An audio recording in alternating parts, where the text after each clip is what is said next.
क्या बीजेपी में सत्ता का समीकरण बदलने वाला है या फिर यह सिर्फ एक नया चेहरा है पुरानी ताकत के हाथों में? आज हम बात करेंगे उस फैसले की जिसने दिल्ली की सियासत में एक नया सवाल खड़ा कर दिया। नमस्कार, आप देख रहे हैं सत्य भारत टाइम्स और मैं हूं आपके साथ विरूपाक्ष दिल्ली। भारतीय जनता पार्टी ने अपना सबसे युवा राष्ट्रीय अध्यक्ष चुन लिया है। 45 वर्षीय नितिन नवीन अब देश की सबसे बड़ी राजनीतिक पार्टी की कमान संभालेंगे। जेपी नड्डा की जगह लेते हुए नवीन ने कल दिल्ली मुख्यालय में पदभार ग्रहण किया। प्रधानमंत्री नरेंद्र मोदी और गृह मंत्री अमित शाह खुद मौजूद थे। लेकिन असली सवाल यह है कि क्या यह पीढ़ीगत बदलाव है या सिर्फ मोहरों की अदला बदली? देखिए, बात सिर्फ उम्र की नहीं है।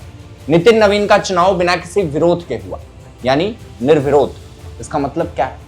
यह दर्शाता है कि बीजेपी में फैसले अब भी एक ही केंद्र से होते हैं। मोदी शाह की मुहर के बिना कोई भी पत्ता नहीं हिलता। अब सोचिए, पार्टी में तमाम वरिष्ठ नेता मौजूद हैं। शिवराज सिंह चौहान, धर्मेंद्र प्रधान, भूपेंद्र यादव जैसे अनुभवी चेहरे हैं।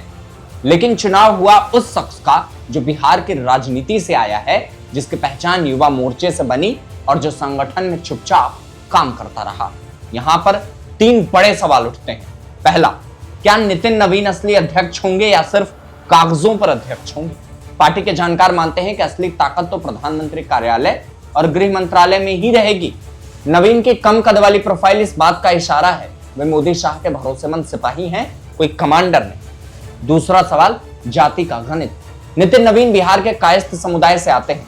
यह समुदाय संख्या में बेहद छोटा है, लेकिन प्रभाव में बहुत बड़ा। जब बीजेपी पिछड़ी जातियों को साधने में लगी है, तब एक ऊपरी जाति के नेता को अध्यक्ष बनाना यह रणनीति है या जोखिम? खासकर तब जब जातिगत जनगणना की मांग चरम पर है। तीसरा, राज्यों में समीकरण।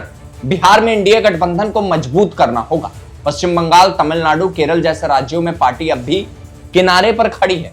क्या एक युवा चेहरा इन राज्यों में बीजेपी की पैठ बना पाएगा?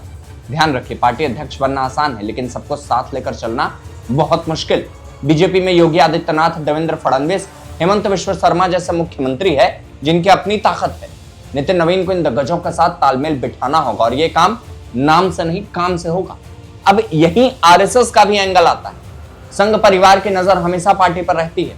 नवीन संघ से जुड़े हैं, लेकिन क्या संगठन उन्हें उतना सम्मान देगा जितना पहले के अध्यक्षों को मिलता था? यह भी देखने लायक बात होगी। अब नजर है 2029 के आम चुनावों पर। बीजेपी को अपना खेल मजबूत करना है।